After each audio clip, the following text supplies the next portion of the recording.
Good evening and welcome to another exciting episode of Movie MP, Halloween edition, the vlog where we review movies and analyze them for life hacks and self-help tips. Tonight's review and analysis is another classic from 1968, Rosemary's Baby. The film is rated R, it's 2 hours and 50 minutes long, and carries an IMDb rating of 8 out of 10.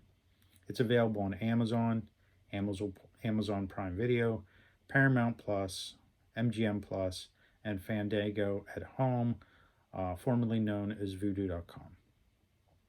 It was adapted by the novel the same name by Ira Levin. The novel was adapted and directed by Roman Polanski.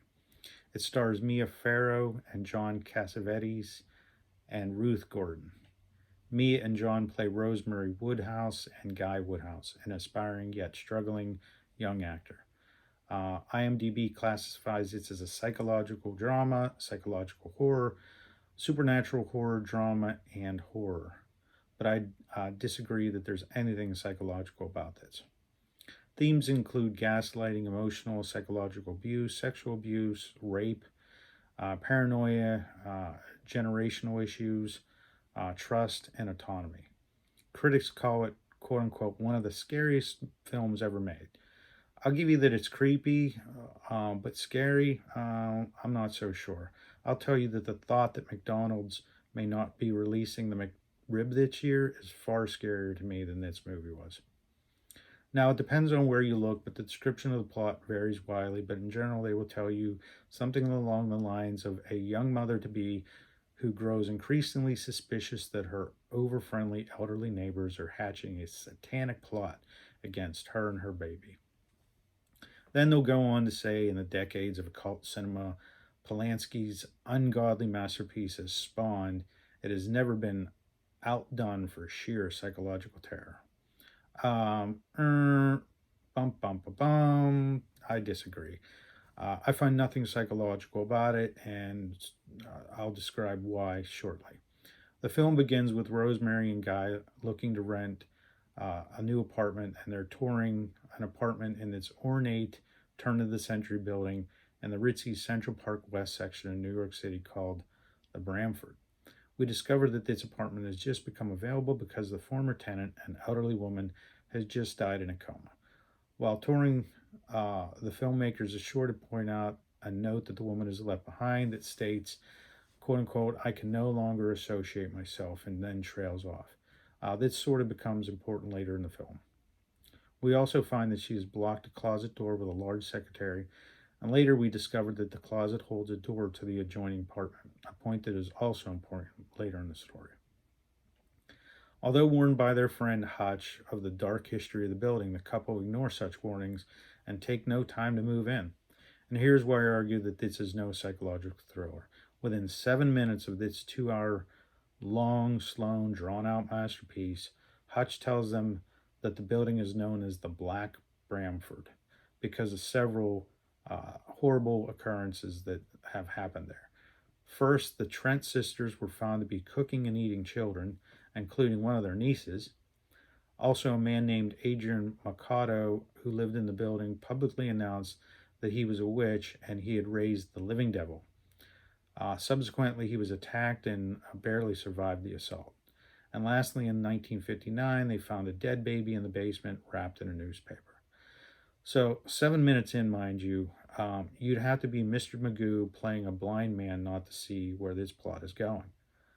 The walls are thin, and we can hear the adjacent tenants conversing through the walls, some of which is ritual chant.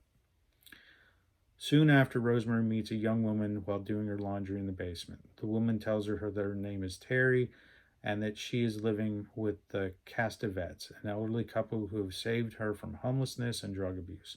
She points out that they have been very kind to her and even gave her an antique locket that has within it a pungent herb that the Castevets told her is a good luck charm. Next, the Woodhouses are returning from an evening out to discover that Terry has suicided by jumping out a window and is found dead on the sidewalk below. It just so happens that the Castevets are also returning home from an evening out and had a chance encounter with the Woodhouses.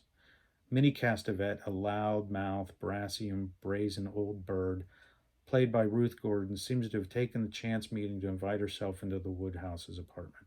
She then invites Rosemary and John over for dinner. Guy returns home soon after and tells Rosemary that he has lost a pivotal role to a rival actor named Donald Baumgart. Rosemary then tells John that they have been invited to the Castevettes for dinner.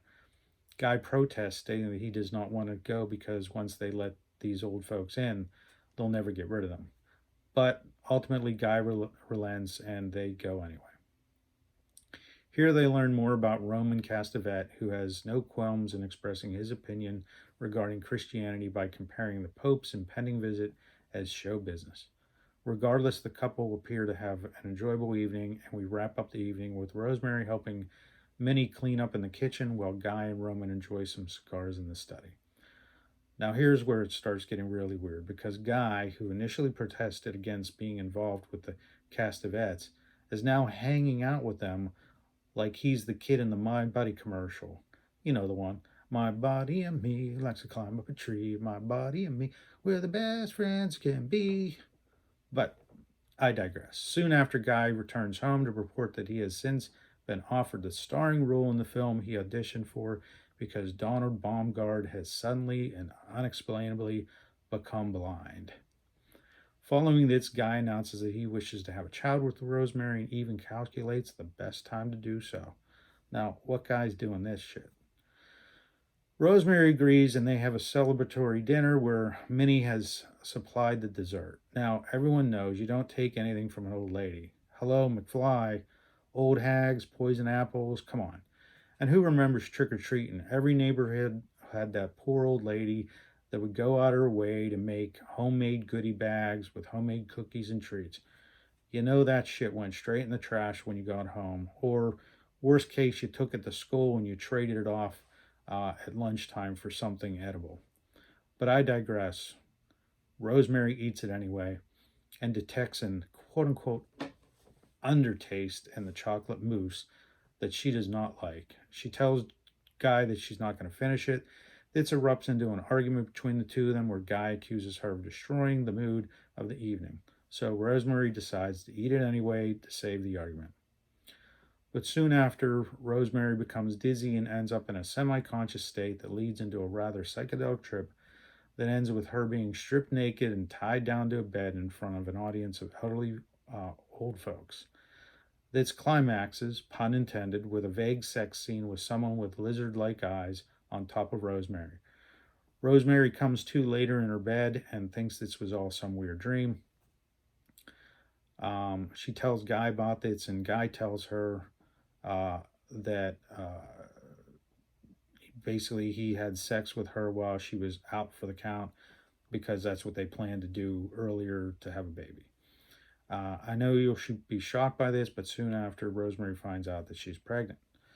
Of course, once the Castevettes learn she is pregnant, they insist that she sees their physician friend, Dr. Saperstein, free of charge. Now, here's where I know it's pure fiction because she gets an appointment the next day with this guy and he doesn't charge her. She's seen by Saperstein and he further isolates her by telling her, don't read any books or listen to any of your friends regarding what you'll experience during the pregnancy. He also tells her, don't take any of those commercially available vitamins or supplements because Minnie has a wonderful herb garden and she's going to make you these special drinks that have all the nutrients that the baby needs. So Minnie also gives her the weird good luck antique locket and tells her it has a special herb called tannis root inside. You know, the locket that the girl who plummeted 50 stories to her death, it gave her such good luck. So what does Rosemary do? Yeah, she takes the locket and she promptly puts it on. Now, I would have took it to be polite and promptly shoved it into a drawer. To me, it's like the pink bunny suit that Aunt Claire gave Ralphie. You wear the thing once in a while when Aunt Claire is around, but the rest of the time you push it into the back of some closet, and eventually you find its way into a dumpster. But no, Rosemary thinks it's a good idea to sport it around like she's wearing something from Versace. And it doesn't take long to realize that this is no ordinary pregnancy. Rosemary begins to rapidly lose weight and she's having severe abdominal pain, all of which Dr. Saperstein dismisses her concerns and states it's all normal, go away a couple days. But the pain persists, and Rosemary then decides to have a party with her age appropriate friends that Guy tries to discourage. Following this, their old friend Hutch visits, and he is shocked by Rosemary's appearance. He's also concerned with the pain she's experiencing. While visiting, Guy shows up and seems surprised to see Hutch. Guy tells Rosemary that he needs to go over the Castavets and leaves. Hutch then excuses himself to leave, but seems to have lost one of his gloves.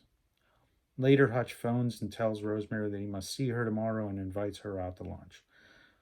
But unfortunately, the next day, Hutch never makes it to lunch, and when Rosemary phones his apartment to find out why, she discovers, bum bum bum, he's unexpectedly fallen into a coma and is hospitalized. Following this, Rosemary begins to suspect something is wrong. You think? She takes off the locket and begins to refuse drinking Minnie's homemade herbal concoction, and almost immediately after doing so, the abdominal pain goes away. Rosemary then discovers that Hutch has died and at the funeral she is given a package by his friend. The friend tells her that just before his death, he came to and instructed his friend to give her the book and to tell her that the name is an anagram. Rosemary goes home and unwraps the package to discover it's a book titled All of Them Witches. The book is a who's who of witches through the ages. Through it, she discovers that the tannis root is really a mold that is called the devil's pepper. And research, I found that this was a plot device that held power over her, explaining why she was so gullible and unsuspecting until she removed the locket. She also discovered a section on Adrian Marcato, the man who supposedly summoned the living devil, and found out that he had a son named Stephen Marcato. She then tries to discover the anagram puzzle, but it leads to a dead end when she attempts to rearrange the title of the book. However, she discovers that Stephen Marcato rearranges and spells Roman Castavet. So this drags on, and Rosemary attempts to seek help and another doctor, but ultimately she is dragged back to her apartment, drugged, and the baby is taken from her and birthed. Dr. Saperstein then returns and tells her that the baby was stillborn and he's dead, but unexplainably they continue to drug her and then take her milk. The next opportunity that she has alone, she sneaks out of the room and through that door that's in the back of the closet that leads to the Castavet's apartment. There she finds all the building's inhabitants, the Castavets, Dr. Saperstein, her husband, all having a gathering, and then the center of the room is a black bassinet with a baby crying in it. She approaches the bassinet and she peers into it and discovers that the baby has lizard-like eyes. She asks, "What's wrong with his eyes?" To which Roman Castavet replies, "He has his father's eyes." It is at that time that she is told that Satan has chosen her to beget his only son, who will grow to reign over the world. After her initial shock and dismay, Roman encourages her to take care of the child. After all, he is her son, quote unquote. He tells her he needs a mother and she does not need to join the cult. Simply just raise the kid. The film ends with Rosemary approaching the bassinet, resolved in her role as the child's mother, and begins to gently rock him. I guess it shows that, a mother's love is the ultimate love there is. So that's it, folks. That's a big surprise. A surprise that you were basically told was going to happen 7 minutes into this 2-hour-long masterpiece. Now, I must say I was a bit disappointed. After years of hearing how scary this film is and what a masterpiece it was, I just didn't see it. It's much too long, and the pacing is too slow for today's standards. And I still don't see how they classify it as a psychological thriller. Now, if I were the editor and this was a real psychological thriller, all that horrible history of the building and what she learned from Hutch's book would not have been revealed until the very end. I would have left the audience thinking that she was truly crazy and paranoid until the big reveal at the end. Think about it. The Ghostbusters. If 7 minutes in you learned that Ivo Shandor was a cult leader and built its building with special alloy to attract paranormal energy, you'd be like, oh, I see where this is going. So I really think revealing this information so soon distracted from the film. Uh, Now there are some very interesting coincidences involving the movie and the director Roman Polanski. The main villain in the film is also named Roman, so let's start there.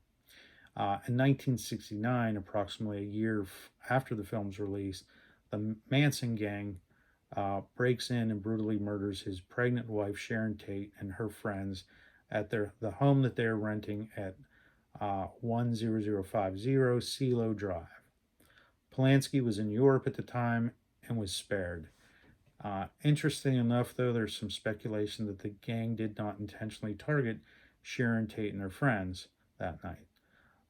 What a lot of sources fail to tell you is that prior to Polanski renting the place, the youngest Beach Boy, Dennis Wilson, was said to be living there.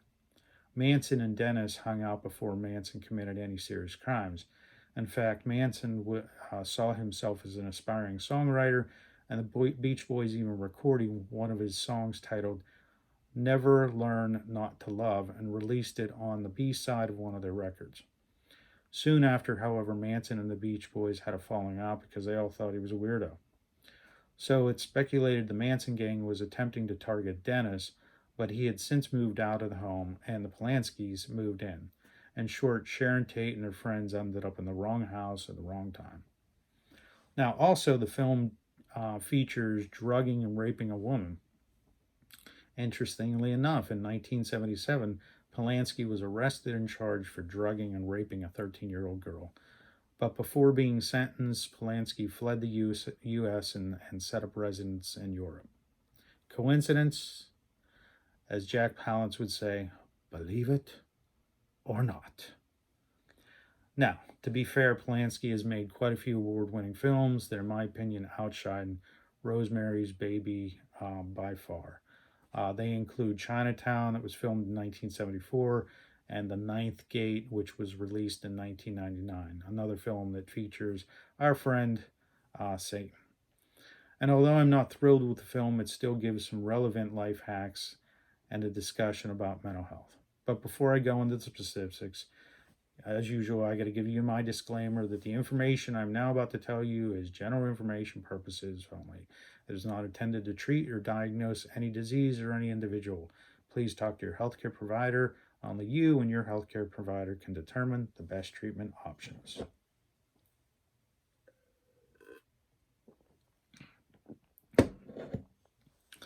So, what do we have to learn here? Number one is trust your intuition. Through the film, Rosemary senses that something is wrong, but she ignores it despite her intuition proves her ultimately correct at the end. The takeaway here is always trust your gut feelings, especially when you feel something is off. If others dismiss your concern, it doesn't necessarily mean you're wrong. Your inner voice is often the most reliable guide. I talk about this in the Night Stalker review in more detail. If you want that detail, go check that out. Number two, set boundaries and stand firm. Rosemary is manipulated by those closest to her, including her husband and her neighbors, who intrude on her life and undermine her autonomy. The takeaway here is learn to set boundaries. People may try to control or manipulate you, but standing up for yourself and protecting your personal space and decisions is vital to maintaining your independence and mental health. Number three, beware of blind trust. Rosemary trusts her husband, Guy, and the neighbors far more than she should, which leads to her being exploited. The takeaway here is while it's important to have trust in relationships, it's equally important to maintain a healthy level of skepticism, especially if the actions don't align with the words. Evaluate people's motives critically, even if they are close to you. Remember what the X-Files teaches us, folks. Trust no one. Number four, seek help when you feel isolated. Lesson here is that Rosemary increasingly is isolated, and this is a key element in her descent into paranoia and vulnerability. Her attempts to get help are met with resistance, further compounding her isolation and loneliness.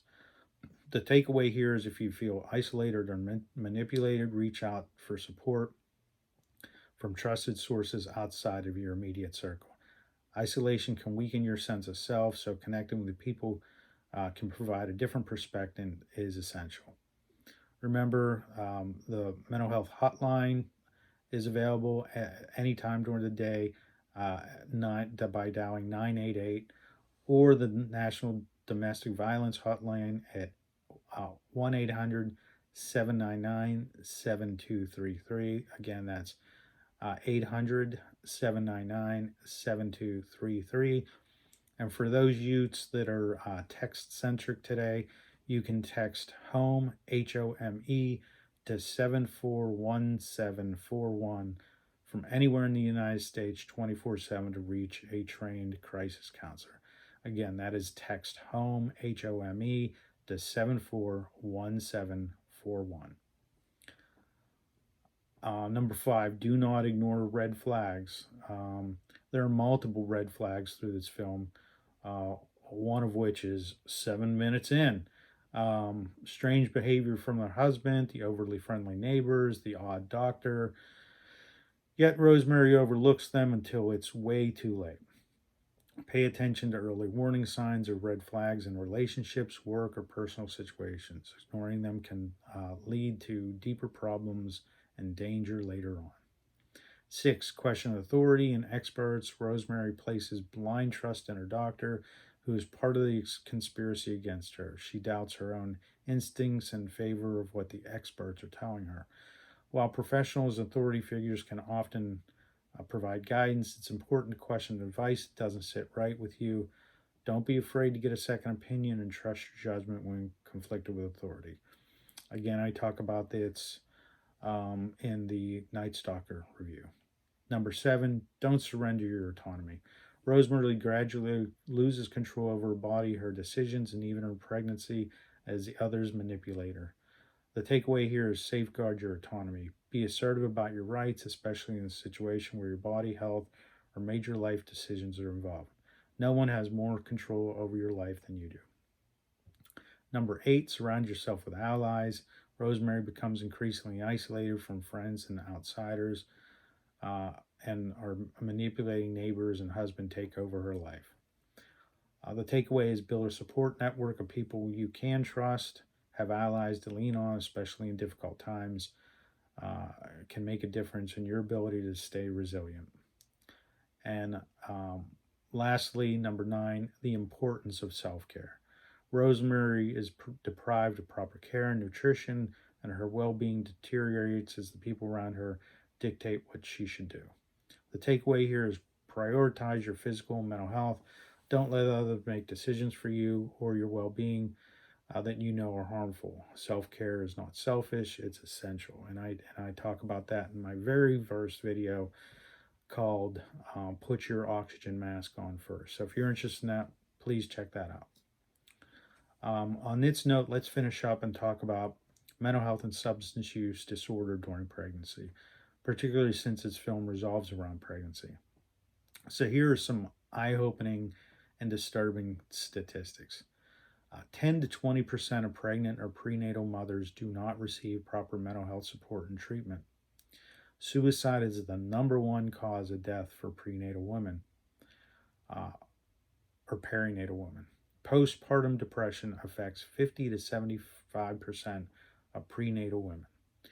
In subsequent births, if you have had postpartum depression before, your risk increases 30% for each pregnancy. Women who experience postpartum depression are more likely to develop bipolar disorder years down the road. Perinatal women who are depressed are 3 times more likely to suicide than the general population, and those that are struggling with substance use disorder are 5 times more likely to suicide than the general population. And unfortunately, this risk continues for years after the birth. We saw an 81% increase in overdose deaths involving pregnant and perinatal women between the years 2017 to 2022.